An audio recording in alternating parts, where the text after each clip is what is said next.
Assalamualaikum warahmatullahi wabarakatuh. Halo semuanya teman-teman, selamat malam, selamat datang kembali di channel Ilo Bercerita dan masih bersama saya Ilo. Dimanapun teman-teman berada, semoga teman-teman selalu dalam keadaan sehat dan berbahagia selalu. Amin, amin, ya rabbal alamin. Pada kesempatan yang baik ini, kami akan membawakan satu kisah dari penulis favorit kita ya, Isyawara Senja. Dan kisah dari Isyawara ini keren-keren banget teman-teman. Tapi sebelum kita masuk ke dalam kisahnya, buat teman-teman mungkin yang baru bergabung, silakan bisa diklik tombol subscribe ya. Jangan lupa lonceng notifikasinya dinyalakan, agar teman-teman selalu mendapatkan notifikasi dari konten-konten yang akan kami upload di setiap harinya. Untuk channel Ilo Bercerita ini kami upload setiap hari teman-teman ya, setiap malam jam 9 malam waktu Indonesia bagian Barat. Dan gak pakai berlama-lama lagi ya, gak pakai berbasa-basi lagi, langsung saja kita masuk ke dalam kisahnya. Gerobak martabak Pak Sentot.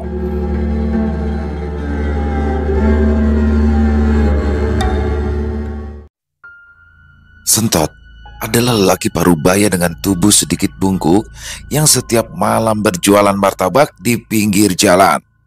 Di bawah langit malam yang cerah, Sentot berdiri di depan gerobaknya yang sederhana, dihiasi dengan lampu yang menggantung di salah satu sudut.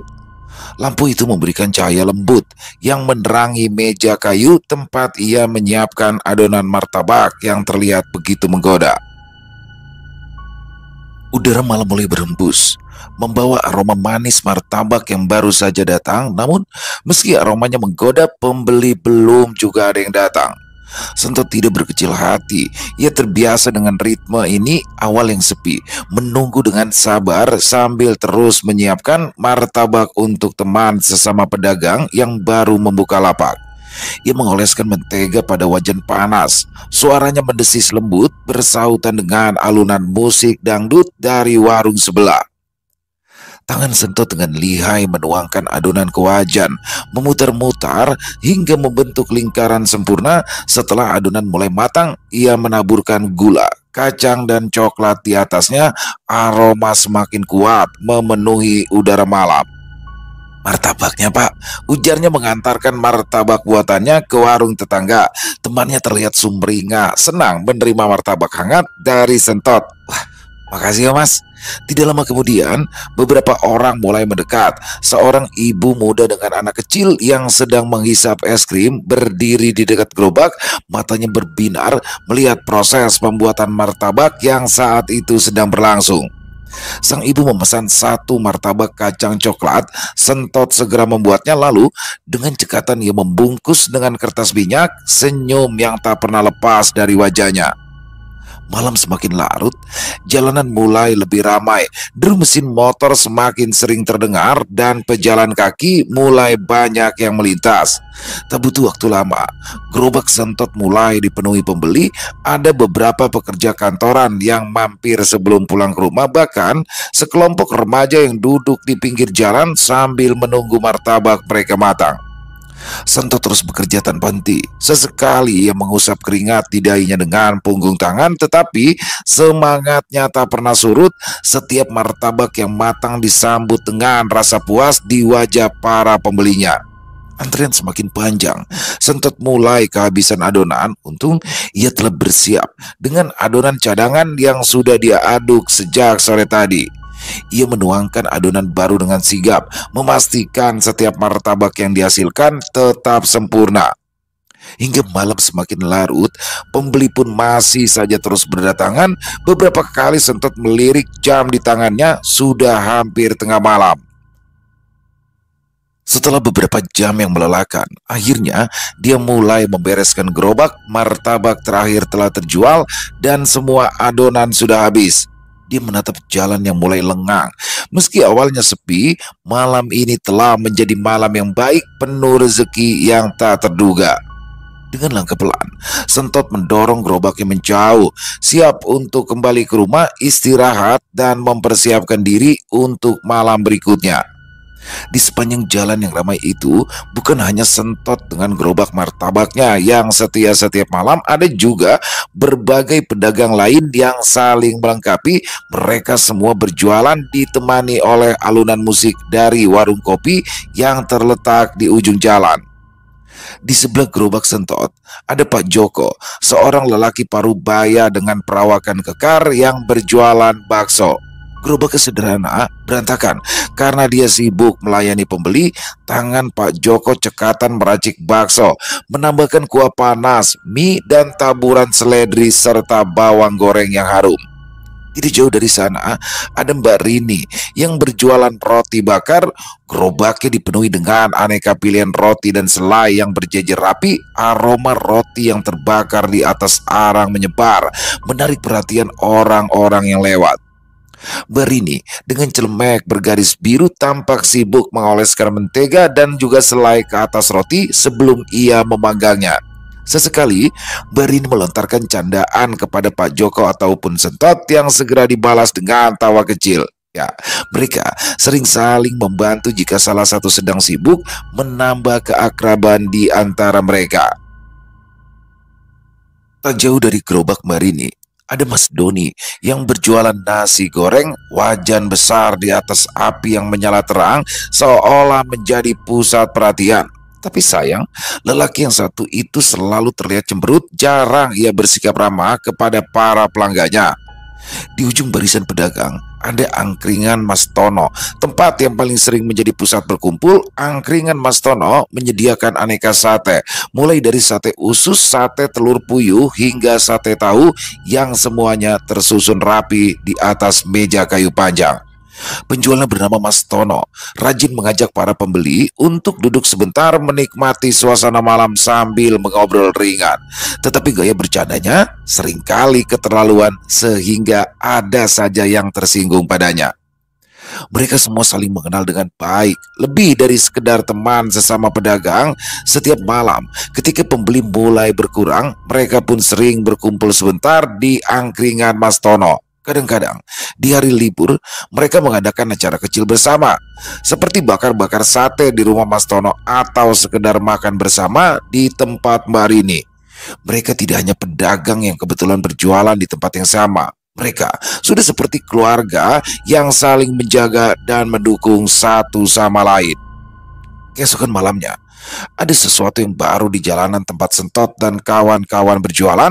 Sebuah gerobak sederhana diparkir di sudut yang sebelumnya jarang digunakan. Gerobak itu adalah milik Eko, seorang lelaki muda yang baru saja memulai usahanya berjualan sate. Dengan wajah yang tampak sedikit gugup, Eko sibuk menata dagangannya, mengatur tusukan-tusukan sate di atas panggangan sambil sesekali meniup bara api agar tetap menyala. Eko terlihat berusaha menyesuaikan diri dengan suasana malam yang riuh. Gerobaknya dihiasi dengan gambar-gambar sate yang menggiurkan dan di bagian depan tertulis dengan rapi "Sate Mas Eko". Tangan Eko yang terampil mulai membolak-balikan tusukan sate, memastikan setiap potongan daging matang sempurna. Aroma sate bakar yang khas mulai menyebar, perlahan-lahan menarik perhatian orang-orang yang lewat. Para pedagang lainnya yang sudah lama berjualan di tempat itu awalnya hanya memperhatikan dari kejauhan. Sentot yang sedang sibuk melayani pembeli melirik ke arah gerobak Eko dan tersenyum kecil. Ia ingat betul bagaimana rasanya ketika pertama kali berjualan di tempat ini. Ada rasa harap-harap cemas apakah jualannya akan laku atau tidak. Pak Joko juga menyadari kehadiran Eko yang mengangguk pelan, menyimpan niat untuk menyapanya nanti ketika suasana sudah lebih tenang. Beberapa saat kemudian, Mas Tono mengambil inisiatif untuk mendekati gerobak Mas Eko. Dengan senyum lebar, ia menyapa. "Halo Mas, baru ya di sini? Perkenalkan, nama saya Tono. Saya jualan angkringan di sana." Eko yang kala itu sedang fokus membakar sate sedikit terkejut, tetapi segera membalas dengan senyuman. "Ya Mas, baru mulai saya hari ini. Perkenalkan, nama saya Eko." Mas Tono tertawa kecil sambil menepuk bahu Eko ramah. "Semoga laris manis ya Mas Eko. Kalau butuh apa-apa jangan sungkan. Kita semua di sini sudah seperti keluarga. Ini sate apa saja yang dijual?" "Wah, macam-macam Mas. Ada sate ayam, sate kambing juga ada," jawab Eko sambil terus membolak-balikan satenya di atas bara. Perlahan-lahan, para pedagang lainnya juga mulai bergabung. Mbak Rini datang sambil membawakan roti bakar, lalu menyerahkan sepotong kepada Eko sambil tersenyum. Cobain roti bakar saya dulu, Mas. Gratis buat teman baru. Eko menerima roti itu dengan penuh syukur, mengucapkan terima kasih berulang-ulang kali. Pak Joko juga tidak mau ketinggalan.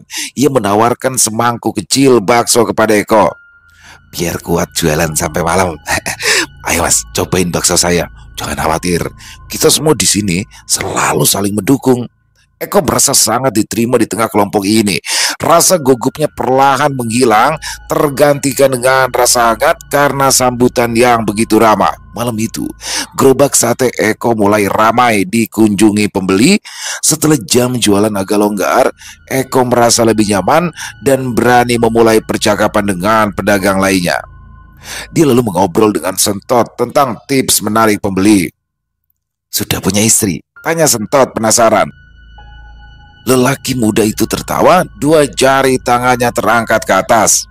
2 anak, 2 istri. Tebak Pak Joko tak percaya. Eko mengangguk. Makanya kalau siang saya bekerja di kantor, malamnya saya jualan sate, Pak. Ya, butuh banyak biaya untuk 2 istri. Mata semua orang terbelalak. Tidak ada satupun yang menyangka jika pemuda itu sudah memiliki 2 orang istri. Selanjutnya, kehidupan pun tetap berjalan seperti biasa. Sentot terus berusaha menjaga kualitas jualannya sehingga pelanggan martabak semakin bertambah banyak. Akan tetapi, keadaan yang berbeda justru dialami oleh temannya sesama pedagang. Pada awalnya, tidak ada yang terlalu memperhatikan perubahan tersebut. Terlebih lagi, keadaan pun masih sama seperti biasanya, ramai oleh para pengunjung yang membeli aneka makanan dari berbagai gerobak malam itu. Namun, perlahan-lahan suasana mulai tampak berbeda. Suasana yang dulu penuh dengan canda tawa dan percakapan antar pedagang, kini mulai menjadi canggung. Sentot masih berdiri di depan gerobaknya. Seperti biasa, ia melayani para pembeli yang terus berdatangan, sementara di sekelilingnya keadaan teman-temannya tak lagi sama. Gerobak Pak Joko yang dulunya nyaris tak pernah sepi dari antrian para pembeli bakso, kini sering terlihat kosong. Api di bawah panci kuahnya tetap menyala, uap panas masih mengepul dari panci, tapi tidak banyak orang yang datang untuk memesan. Pak Joko sudah menyadari bahwa ada yang tidak beres. Setiap malamnya jumlah pembelinya semakin lama semakin sedikit. Ia mulai bertanya-tanya dalam hati sambil tetap melanjutkan pekerjaannya seperti biasa, berharap jika mungkin ini hanya satu kebetulan. Di dekat gerobak Pak Joko, Mbak Rini juga merasakan hal yang sama. Biasanya aroma roti bakar yang menggiurkan mampu menarik perhatian banyak orang, tetapi kini hanya beberapa orang saja yang berkenan mampir. Rini mulai cemas, tapi ia mencoba untuk tetap berpikir positif. Ya mungkin mereka sedang bosan dengan roti bakar, pikirnya. Mas Doni di sini juga mulai merasakan dampak yang sama. Wajahnya bertambah muram ketika sesekali ia melirik ke arah gerobak Sentot yang tetap ramai dikerumuni para pembeli. Mas Doni tidak merasa iri, tetapi di sini ia mulai merasa ada yang tidak beres. Hingga suatu malam, ketika suasana semakin sunyi di sekitaran gerobak mereka, seorang pelanggan setia datang ke gerobak Mbak Rini. Wanita yang biasanya selalu memesan roti bakar coklat strawberry itu terlihat bingung dan sedikit kesal. Mbak, kenapa sekarang sering tutup sih? Saya udah beberapa kali kesini loh, tapi warungnya tutup terus, keluhnya sambil memandang Mbak Rini dengan ekspresi heran. Mbak Rini terkejut kala mendengar perkataan itu. Tutup? Saya tidak pernah tutup loh, Mbak. Setiap malam saya selalu di sini jualan seperti biasa, jawabnya bingung. Pelanggan itu mengerutkan kening. Loh, tapi bener loh, Mbak. Saya benar-benar gak lihat gerobak Mbak Rini ada di sini. Mbak Rini terdiam. Perasaan tidak nyaman mulai merayapi pikirannya. Ia merasa aneh. Hanya saja tidak tahu harus berkata apa. Setelah pelanggan itu pergi, Mbak Rini pun langsung mendatangi Pak Joko untuk menceritakan apa yang baru saja terjadi. Pak Joko mendengarkan dengan serius dan saat itu ia menyadari sesuatu. Jujur, saya juga merasa ada yang aneh, Rin. Pembeli saya ini juga semakin sedikit dan beberapa kali saya dengar ada orang bilang gerobak saya tidak ada di tempat biasa. Malam itu, ketika malam sudah semakin larut, Mbak Rini Pak Joko dan Mas Doni berkumpul di gerobak angkringan Mas Tono. Mas Tono sendiri di sini tampak murung. Dagangannya kini juga mulai kehilangan pembeli. Mereka semua duduk dalam diam mencoba memahami apa yang sebenarnya terjadi. Mereka berbincang pelan, membicarakan keanehan yang mereka alami. Sesekali mereka melirik ke arah gerobak Pak Sentot yang terlihat masih saja ramai, seolah tidak terpengaruh oleh apapun yang sedang terjadi. Suasana pun semakin mencekam ketika satu persatu dari mereka menceritakan keluhan dari para pelanggan tentang gerobak mereka yang selalu tutup. Walau setiap malam mereka tetap berjualan seperti biasa, semakin banyak orang yang tidak melihat gerobak mereka. Hanya gerobak Pak Sentotlah yang selalu terlihat dan ramai pembeli hingga kini. Rasa takut dan cemas mulai merayapi hati para pedagang itu. Mereka tidak berani mengungkapkan apa yang mereka rasakan, tetapi mereka tahu ada sesuatu yang salah di sini. Setelah puas saling berkeluh kesah, mereka semua pun kembali ke gerobak masing-masing dengan perasaan berat. Sejak hari itu, suasana di antara para pedagang mulai berubah. Hubungan yang dulu akrab dan penuh canda tawa kini terasa dingin dan penuh ketegangan. Sentot, yang biasanya selalu disambut dengan senyuman dan sapaan hangat dari rekan-rekannya, kini sering merasa diabaikan. Ketika dia datang dan mulai membuka gerobaknya di sore hari, ia merasakan tatapan berbeda dari Pak Joko, Mbak Rini, Mas Doni maupun Mas Tono. Mereka semua tidak lagi menyapanya seperti biasa. Bahkan terkadang mereka berpura-pura sibuk atau melihat ke arah lain saat Pak Sentot mendekat. Sentot merasa bingung sekaligus merasa tidak nyaman. Ia berusaha tetap bersikap seperti biasa, tersenyum dan menyapa setiap pedagang lain, tetapi sambutan yang ia terima selalu saja dingin dan singkat. Ketika malam semakin larut dan pembeli mulai berdatangan, Sentot merasa semakin terasing. Meskipun gerobaknya ramai, tapi hatinya terasa hampa. Ia tidak mengerti apa yang sedang terjadi, apa yang menyebabkan perubahan sikap dari rekan-rekannya itu. Setelah melayani pelanggan terakhirnya, Sentot memutuskan untuk mulai mendekati Pak Joko yang sedang membereskan gerobaknya. "Pak Joko, ada apa ya? Kok rasanya semua jadi bersikap berbeda? Memangnya saya salah apa ya, Pak?" Tanyanya hati-hati, berusaha untuk tidak terdengar menghakimi. Pak Joko hanya meliriknya sekilas, lalu kembali fokus pada pekerjaannya. "Ya nggak ada apa-apa, cuma mungkin ya kita semua lagi capek aja," jawabnya singkat tanpa menoleh lagi. Sentot bisa merasakan nada suara Pak Joko yang datar, tidak seperti biasanya. Malam-malam berikutnya, situasi semakin memburuk. Ketika mencoba bergabung dengan percakapan di angkringan Mas Tono, pembicaraan itu tiba-tiba terhenti dan semua orang tampak canggung, seperti ada dinding tak kasat mata yang memisahkan dirinya dari yang lain. Hingga suatu saat, ketika Sentot sedang membersihkan gerobaknya setelah semua pelanggan pergi, ia tanpa sengaja mendengar percakapan antara Mbak Rini dan Mas Doni. Mereka berdiri agak jauh dari gerobak, berbicara dengan suara pelan namun masih cukup terdengar oleh Sentot. "Aku ndak ngerti lagi, Mas Doni," kata Mbak Rini dengan nada cemas. "Daganganku itu makin sepi loh. Padahal biasanya selalu ada pelanggan tetap. Tapi entah kenapa sekarang itu mereka bilang gak pernah mampir lagi." Mas Doni mengangguk, wajahnya terlihat serius. "Ya, aku juga merasakan hal sama, Rin. Ini gak mungkin kebetulan. Semua dagangan kita sepi. Tapi coba lihat Sentot. Dia selalu saja ramai. Apa kamu gak heran? Aku mulai curiga nih. Jangan-jangan dia pakai penglaris." Mendengar itu, Sentot langsung tersentak, jantungnya berdegup kencang, mulutnya terasa kering. Ia tidak percaya dengan apa yang baru saja didengarnya. Sentot perlahan mundur, berusaha mencerna tuduhan yang dilontarkan oleh Mas Doni. Ia tidak pernah sekalipun berpikir untuk menggunakan cara-cara kotor demi melariskan dagangannya. Tuduhan itu bagaikan pukulan telak bagi harga dirinya.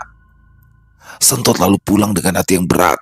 Perasaan terasing yang selama ini ia rasakan ternyata memiliki alasan yang lebih gelap dari dugaannya semula. Tuduhan bahwa dia menggunakan penglaris mengguncang seluruh keyakinannya. Sentot merasa terluka sampai tidak tahu ia harus berbuat apa. Setiap langkahnya menuju ke rumah terasa berat, seolah-olah dunia yang selama ini ia kenal telah berubah menjadi tempat yang asing dan penuh dengan kecurigaan. Sentot menghabiskan malam itu. Dia mencoba memikirkan apa yang sebenarnya terjadi. Pikirannya terus-menerus kembali ke kata-kata Mas Doni. Rasa lelah luar biasa mencengkram tubuhnya, tetapi tuduhan yang ia dengar terus mengganggu benaknya. Langit malam tampak gelap tanpa bintang. Angin malam berhembus dingin, mencerminkan perasaan yang muram dan penuh kegelisahan. Sesampainya di kontrakan, Sentot langsung menuju ke kamar tidur. Ruangan sederhana itu biasanya memberikan rasa nyaman setelah seharian bekerja, tetapi malam itu terasa berbeda.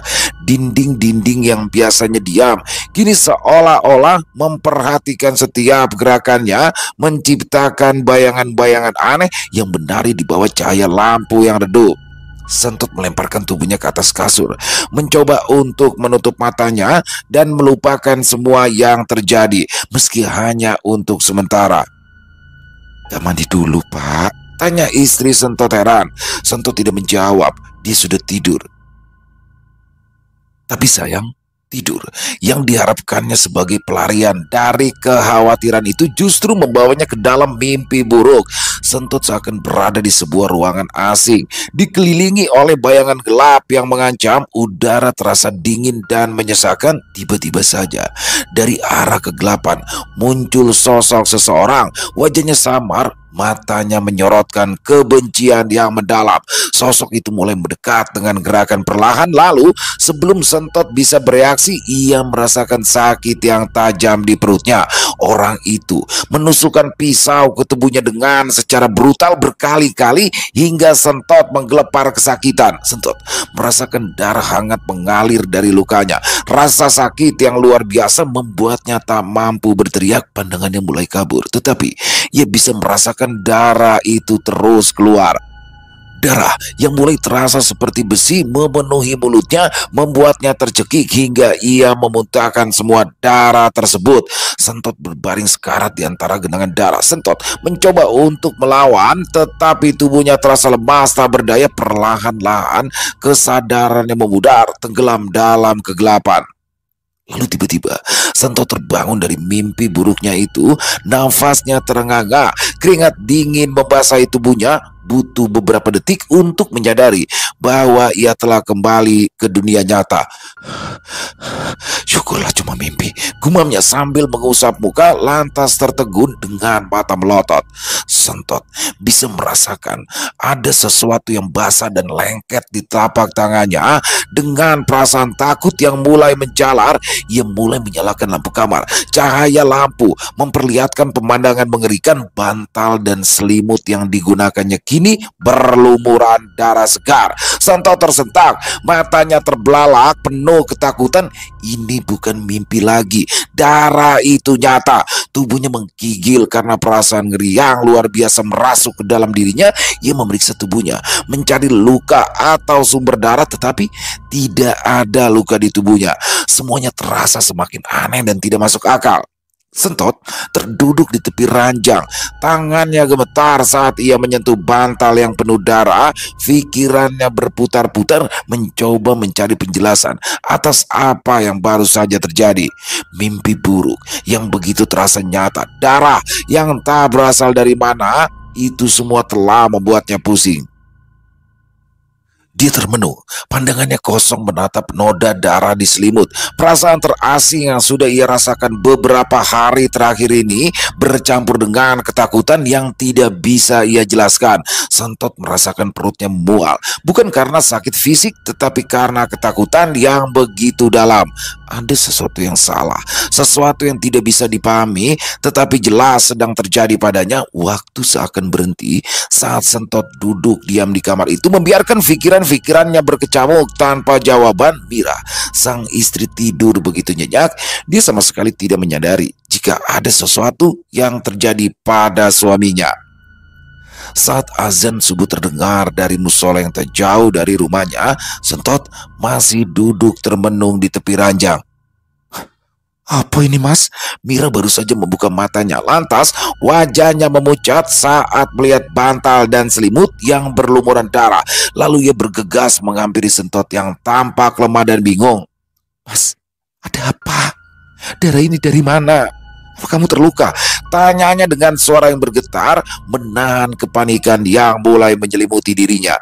Tangannya gemetar saat mencoba memeriksa tubuh suaminya, mencari luka yang mungkin menjadi sumber darah itu. Akan tetapi, seperti yang sudah diketahui Sentot, tidak ada luka apapun di tubuhnya. Darah itu seperti muncul dari udara. Sentot hanya bisa menggelengkan kepala. Dia sendiri masih terkejut sehingga tidak mampu menjelaskan apa yang telah terjadi. Istrinya berlutut di sampingnya, memandangi wajah suaminya yang pucat dengan penuh kekhawatiran. Dengan cepat ia meraih botol minyak angin yang selalu ada di meja kecil dekat tempat tidur, membuka tutupnya lalu mengusap punggung Sentot dengan lembut. Aku tidak tahu apa yang terjadi, tapi kamu kelihatan sangat lemah, Mas. Kita harus ke dokter sekarang juga, desakan dengan nada tegas namun penuh kasih. Mira sangat khawatir melihat suaminya dalam kondisi seperti ini. Pikiran bahwa Sentot mungkin mengalami sesuatu yang serius terus menghantui benaknya. Walau tubuhnya masih gemetar dan perasaannya belum stabil, ia langsung menolak usulan itu. Aku tidak apa-apa, Dek. Ini cuma mimpi buruk. Aku baik-baik saja, katanya dengan suara lemah, berusaha menenangkan istrinya meskipun hatinya sendiri masih bergejolak. Sentot mencoba meyakinkan dirinya sendiri bahwa apa yang terjadi hanyalah sebuah kebetulan, sebuah mimpi buruk yang begitu nyata hingga terbawa ke alam sadar. Tetapi ketakutan yang tersirat di matanya tidak bisa disembunyikan. Namun istrinya juga tidak mudah diyakinkan begitu saja. Mas, ini itu bukan cuma mimpi. Coba lihat darah ini. Dari mana asalnya? Tolong, Mas, jangan keras kepala. Pokoknya kita harus periksa ke dokter. Siapa tahu ada sesuatu yang salah, ujarnya dengan nada yang hampir memohon. Dia terus mengusap punggung Sentot dengan minyak angin, berharap aroma min yang kuat itu bisa menenangkan suaminya. Sentot tetap menggelengkan kepala lagi, kali ini dengan lebih tegas. Gak usah, Dek. Aku itu cuma butuh istirahat. Besok pagi pasti semuanya akan baik-baik saja. Sentot tidak ingin menambah beban istrinya dengan kekhawatiran yang lebih besar. Ia merasa bahwa pergi ke dokter hanya akan menambah rasa takut yang sudah melanda mereka berdua. Istrinya menghela nafas panjang. Jelas ia tidak puas dengan jawaban Sentot, tapi dia tahu betul betapa keras kepalanya suaminya itu. Dengan berat hati, dia pun akhirnya menyerah. Baiklah, Mas, tapi besok kita tetap harus bicara soal ini. Kalau kamu merasa tidak enak badan, yuk kita langsung pergi ke dokter ya. Sentot mengangguk pelan. Tak lama kemudian istrinya membaringkan tubuhnya kembali ke kasur, merapikan selimut baru. Sementara selimut bernoda darah itu segera diletakkannya di kamar mandi. Sentot menutup matanya, mencoba untuk kembali tidur. Walau pikirannya masih kacau, istrinya berbaring di sampingnya, memegangi tangan Sentot dengan erat, mencoba memberikan rasa aman yang mungkin bisa sedikit menenangkan. Hari itu terasa sangat panjang bagi keduanya. Sentot tetap berjaga, merenungi semua yang terjadi, sementara istrinya berusaha keras untuk tetap terjaga, mengawasi suaminya dengan penuh perhatian. 2 hari kemudian, wajah Sentot masih muram saat dia bangun dini hari. Pikiran tentang mimpi buruk yang dialaminya malam sebelumnya serta darah yang ditemukan di bantal dan selimutnya masih menghantui benaknya.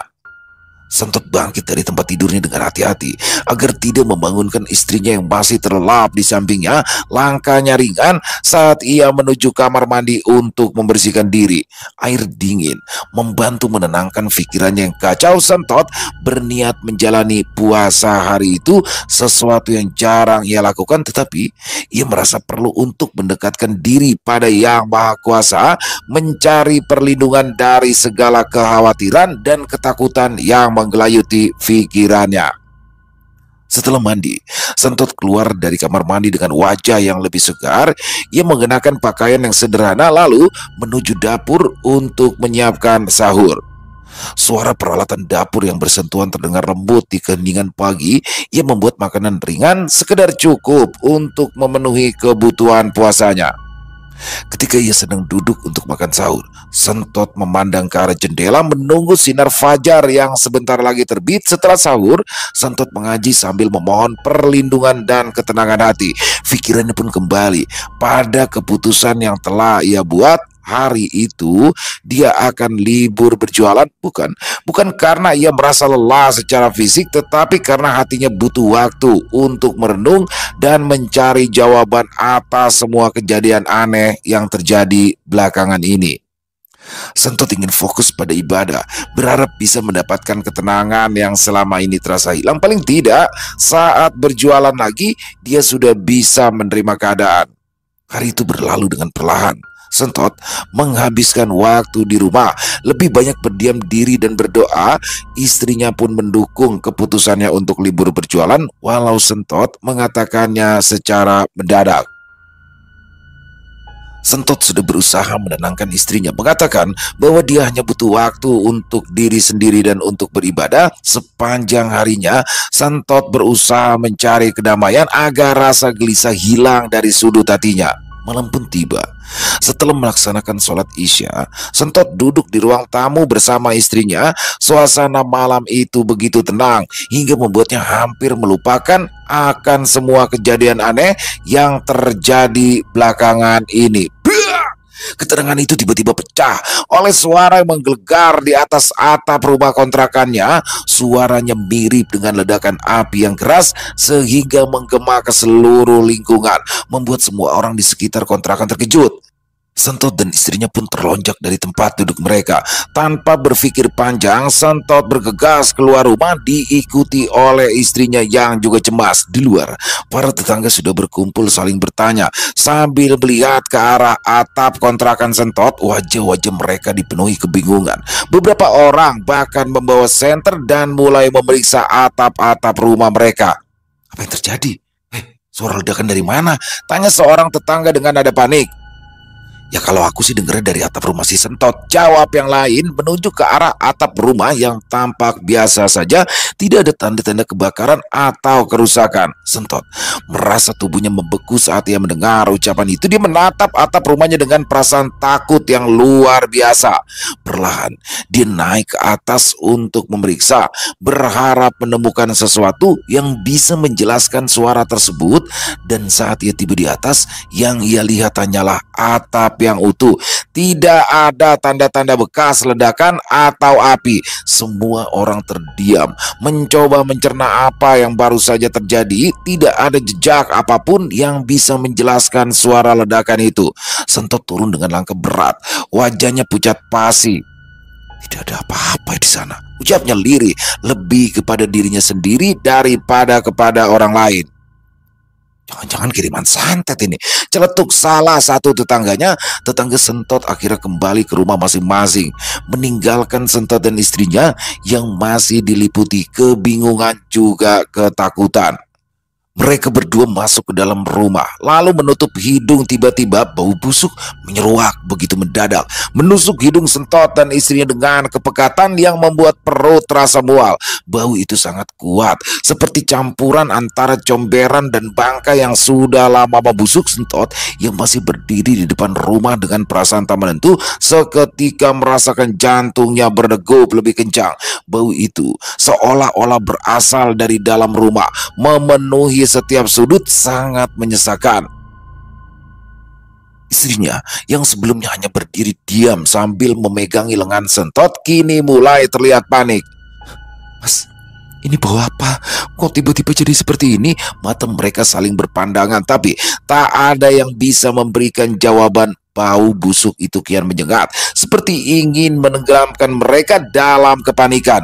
Sentot segera tersadar, ini bukan bau biasa. Ya, sesuatu yang tidak terlihat sedang bermain-main dengan mereka, mencoba menebar ketakutan dengan cepat. Ia mulai membaca ayat kursi. Suaranya pelan namun penuh dengan keyakinan. Istrinya pun mulai mengikuti, mencoba menenangkan diri dengan lantunan ayat yang sama. Ayo, cepat kita pergi, seru Sentot setelah selesai membaca ayat kursi. Dia tahu tinggal lebih lama di rumah itu hanya akan memperburuk keadaan. Sentot menggenggam tangan istrinya erat-erat, seakan takut jika dilepaskan, istrinya akan terseret ke dalam kegelapan yang semakin pekat. Mereka bergegas mengunci pintu rumah dan berlari menuju motor yang terparkir di depan rumah. Mesin motor menderu. Ketika Sentot menyalakannya, suara mesin berhasil mengoyak kesunyian malam yang mencekam. Istrinya naik di belakang, tangannya gemetar memeluk pinggang Sentot erat-erat, mencari rasa aman di tengah ketidakpastian. Tanpa banyak bicara, mereka berdua segera melaju di bawah langit malam yang gelap, meninggalkan rumah yang kini terasa asing dan penuh ancaman. Dalam perjalanan, Sentot tidak bisa berhenti berpikir tentang bau busuk itu dan perasaan tidak nyaman yang tiba-tiba saja menyergap mereka. Perasaan bahwa sesuatu yang jahat sedang mengintai membuat Sentot memutuskan untuk pergi ke rumah iparnya yang menguasai ilmu supranatural. Hanya dia yang mungkin bisa membantu mereka untuk melawan ancaman tak kasat mata ini. Jalanan malam itu cukup sepi, hanya ada beberapa kendaraan yang melintas. Angin malam yang dingin menyapu wajah Sentot, tetapi tidak bisa menenangkan kegelisahan di hatinya. Ketika mereka melewati tempat Sentot biasanya mangkal, sesuatu yang tidak biasa menarik perhatiannya. Di sana, di tempat di mana ia biasa berjualan, terlihat keramaian yang tidak wajar. Api tampak menjilat-jilat ke langit, memancarkan cahaya oranye yang menerangi kegelapan sekitar. Sentot segera memperlambat laju motornya. Dek, lihat itu, serunya sambil menuju ke arah keramaian tersebut. Istrinya yang juga melihat pemandangan itu menggelengkan kepala dengan tidak percaya. Mas, itu warung baksonya Pak Joko kan? Kebakaran loh. Gerobak bakso Pak Joko kini telah dikelilingi oleh orang-orang yang berusaha memadamkan api. Api yang besar dan liar itu menjilat habis atap warung yang menaungi gerobak, memancarkan panas yang bisa dirasakan bahkan dari kejauhan. Asap tebal mengepul ke udara, menyebar ke seluruh lingkungan. Bau gosong dan asap bercampur menjadi satu, menyelimuti area tersebut. Warga yang berkumpul tampak panik. Beberapa mencoba membantu memadamkan api dengan peralatan seadanya, sementara yang lain hanya bisa menonton dengan cemas. Sentot dan istrinya terpaku melihat kejadian itu. Pak Joko yang terlihat sibuk bersama beberapa orang lain berusaha menyelamatkan apa yang masih bisa diselamatkan. Lalu dia terdiam saat melihat Sentot. Rahangnya mengeras, sorot kebencian terlihat begitu jelas, lalu berganti ketakutan yang tak bisa lagi ditutupi. Loh, diam aja sih mas, ayo kita bantu Pak Joko, usik Mira yang tak mengerti keadaan sebenarnya. Sentot menatap istrinya yang terlihat sangat cemas. Kita harus tetap pergi ke rumah Mas Priyo. Mira tercengang. Ia sama sekali tidak mengira jika suaminya memilih melanjutkan perjalanan ke rumah kakaknya dibanding membantu Pak Joko. Mereka pun kembali melaju, meninggalkan keramaian di belakang. Mas Priyo ternyata sudah menunggu di depan rumah. Dia tertawa kala melihat adik dan iparnya itu datang tergopoh-gopoh. Apa ketawa sih mas? Mira bertanya heran pada kakaknya. Mas Priyo menggerakkan kepala ke arah Sentot tanpa menjawab pertanyaan Mira. Sebenarnya kenapa harus kesini segala? Oh kamu itu kan bisa ngatasi sendiri. Sentot duduk di sebelah Mas Priyo. Jadi itu benar-benar santet ya mas? Mas Priyo mengiyakan lalu menyuruh mereka untuk menginap. Dah, kalian pulang besok pagi. Semua pertanyaan kalian itu akan terjawab esok hari. Sentot dan istrinya akhirnya pulang ke rumah kontrakan mereka setelah subuh. Setelah membersihkan diri dan sedikit sarapan, mereka pun duduk di ruang tamu. Ketika mereka baru saja duduk, terdengar suara ketukan pelan di pintu. Sentot segera berdiri, merasa aneh dengan tamu yang biasanya tidak datang sepagi ini. Ia membuka pintu dan di hadapannya berdiri Pak Joko.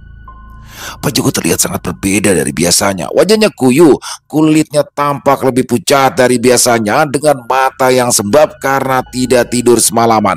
Pakaian yang ia kenakan juga tampak lusuh. Punggungnya sedikit membungkuk seolah-olah ada beban berat yang sedang dipikul. Sentot terdiam sesaat.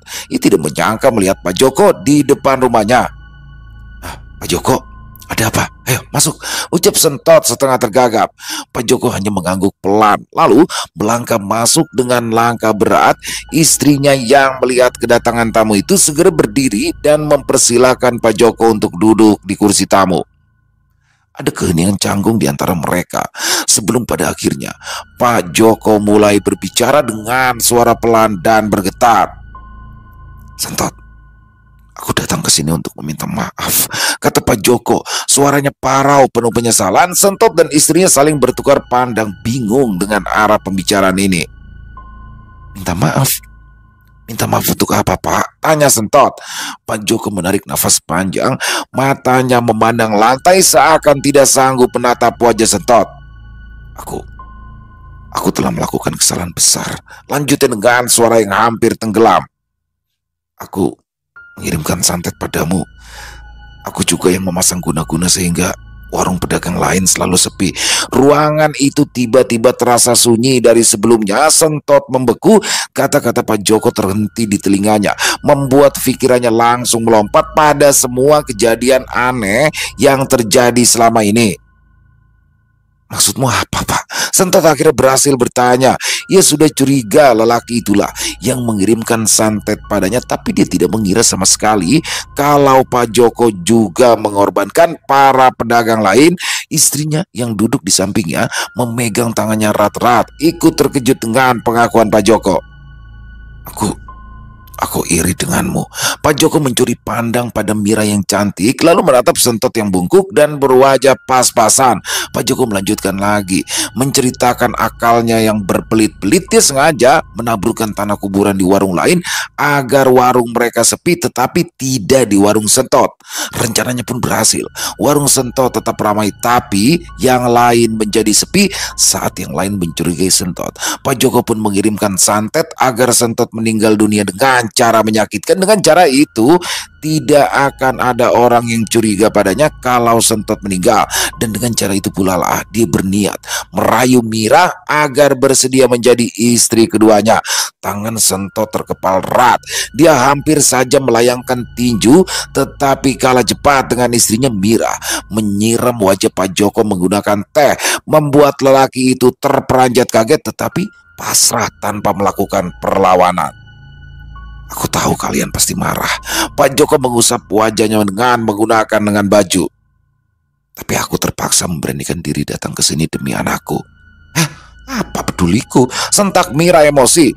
Sentot menggapai tangan Mira, memberikan tanda agar ia masuk ke dalam kamar untuk menenangkan diri. Perempuan itu merengut. Ia berbalik masuk menuruti perintah suaminya. Anakku sakit. Santet yang kau kirimkan tadi malam berbalik. Bukan hanya padaku, tapi juga mengenai anakku yang tidak tahu apa-apa. Dia tidak bersalah. Pak Joko memandang Sentot meminta pengertian. Kami juga tidak bersalah. Lalu kenapa kamu ingin mencelakai kami? Teriak Mira murka dari dalam kamar. Kalau saja tidak terkena tulah perbuatanmu sendiri, kamu tentu tidak akan datang ke sini. Sentot menyeringai kala mendengar emosi Mira yang meledak. Pak Joko memucat mendengar jawaban Mira. Ia merogoh kantong, mengeluarkan amplop tebal, lalu meletakkannya di atas meja. Kamu tahu sendiri, gerobakku tadi malam terbakar hangus setelah santet yang dikirim padamu gagal. Harusnya aku menggunakan uang tabungan ini untuk membeli gerobak baru. Tapi aku akan memberikan semuanya pada kalian, asal kamu mau memaafkan segala kesalahanku. Sentot memandang amplop itu tanpa bicara. Tolong, anakku akan sembuh jika kalian bersedia memberikan maaf. Dan aku berjanji tidak akan pernah mengganggu kalian lagi. Tolong, ujar Pak Joko memelas. Sentot meraih amplop tersebut, menimbang beratnya, lalu mengangguk. Pak Joko sangat senang. Dia pun langsung berpamitan pulang, meninggalkan Sentot bersama amplop berisikan uang tersebut. Sentot memanggil Mira, memperlihatkan amplop yang ditinggalkan oleh Pak Joko. Berikan saja pada panti asuhan atau orang lain. Aku tidak sudi nerima uang dari lelaki mesum sepertinya. Mira mendengus jijik, Sentot pun tertawa. Benar, apa yang dikatakan oleh Pak Joko, anaknya yang sempat sakit parah pada akhirnya sehat kembali. Kemudian lelaki itu pun tak lagi berjualan di tempat yang sama dengan Sentot. Dia memilih berjualan berkeliling daripada harus berdampingan lagi dengan Sentot yang kini ditemani istrinya tiap kali berjualan martabak. Selesai. Wow, luar biasa kisah dari Isyawara Senja. Dan ini ya persaingan dagang, bukan hanya masalah persaingan dagang, ternyata di sini ada unsur asmara juga. Bagaimana akhirnya Pak Joko yang nggak nyangka nih Mas Joko si tukang bakso itu. Jadi yang tadinya sudah baik, mereka berjualan dengan damai. Jadi teman-teman pasti sering kan tuh ya lihat di pinggir jalan tuh ada yang berjejer tuh, di situ ada martabak, ada roti bakar, ada bakso, ada sate. Tapi ternyata di situ Mas Joko yang ternyata ingin, apa dia terinspirasi sama pedagang sate yang baru itu ya, pengen istri dua, nggak tahu juga dah. Tapi begitu liciknya, begitu dia bungkus dengan baik ya. Jadi di situ dia hajar pedagang yang lain, kecuali si tukang martabak ini, Pak Sentot ini nggak dihajar. Jadi yang lainnya sepi, dia tetap ramai, sehingga tuduhan tuh larinya ke dia tuh. Termasuk siapa namanya, Pak Jokonya juga sepi gitu. Pak Jokonya juga dibikin sepi karena motivasi dia bukan arahnya duit tapi asmara di sini. Ternyata dia mencintai atau menginginkan istri daripada Pak Sentot ya, Mira, untuk menjadi istrinya, karena selain itu dikirimkan juga santet yang untuk menghabisi Pak Sentot. Luar biasa sekali. Dan di sini saya setuju sih sama Bu Mirahnya ya, bahwasanya Pak Joko itu datang ke situ bukan tulus minta maaf, dia datang ya karena mendapatkan karma. Jadi di situ dia membutuhkan penyampaian maaf daripada Pak Sentot dan Bu Mira untuk menyelamatkan anaknya yang terkena tulah dari santet yang dikirimkan tapi gagal itu. Seandainya itu semuanya berjalan dengan baik kan, atau misalkan gagal tapi nggak berpengaruh buat dia juga nggak bakalan datang minta maaf. Di situ saya setuju sekali deh dengan Bu Mira ya, dia datang minta maaf bukan permintaan maaf yang tulus kalau menurut saya. Dan bagaimana akhirnya tetap maaf itu diberikan. Anaknya juga kembali sehat, tapi di situ ya sudah, dia tidak mau lagi berjualan di situ karena memang pinter juga nih Pak Sentot bawa istrinya sekarang kalau jualan. Overall keren banget, kisahnya banyak sekali hikmah baik yang bisa kita ambil dalam kisah barusan. Dan Isyawara Senja di sini selalu ya dengan kejutan-kejutan di endingnya yang selalu mind blowing, yang nggak masuk arahnya udah ke sini nggak taunya ke sini. Keren banget.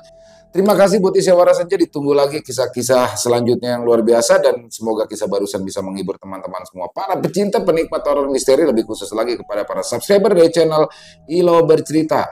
Dan buat teman-teman mungkin yang punya komentar lain, punya pendapat lain, silahkan bisa menuliskan di dalam kolom komentar, ataupun hanya sekedar saling menyapa, insya Allah kami akan menjawabnya satu persatu. Buat yang suka dengan videonya bisa diklik tombol like-nya ya, tombol jempolnya. Buat yang belum subscribe ya sekali lagi dong diklik tombol subscribe, jangan lupa lonceng notifikasinya dinyalakan agar teman-teman selalu mendapatkan notifikasi dari konten-konten yang akan kami upload di setiap harinya. Oh iya, buat teman-teman mungkin yang punya kisah horor misteri ya, yang apabila mungkin berkenan dibawakan di channel kami, silakan bisa mengirimkannya ke nomor kami yang ada di sini. Dan bebas ya, dalam bentuk tulisan boleh, dalam bentuk rekaman suara boleh. Pokoknya senyamannya teman-teman aja. Buat teman-teman yang sudah mengirimkan, kami ucapkan terima kasih. Dan buat teman-teman yang sudah mengirimkan tapi belum sempat dibawakan, harap bersabar ya, karena harus melalui proses penggarapan terlebih dahulu. Di akhir kata, saya Ilo mengucapkan permohonan maaf apabila mungkin dalam pembawaan kisahnya ada kata-kata saya yang salah, ataupun ada kata-kata saya mungkin yang kurang berkenan. Saya mohon dibukakan pintu maaf yang seluas-luasnya, dan sampai berjumpa lagi di konten-konten kami selanjutnya yang pasti tidak kalah serunya, yang pasti tidak kalah horornya. Masih bersama saya Ilo di channel Ilo Bercerita. Salam sehat, sukses selalu untuk kita semua. Wassalamualaikum warahmatullahi wabarakatuh.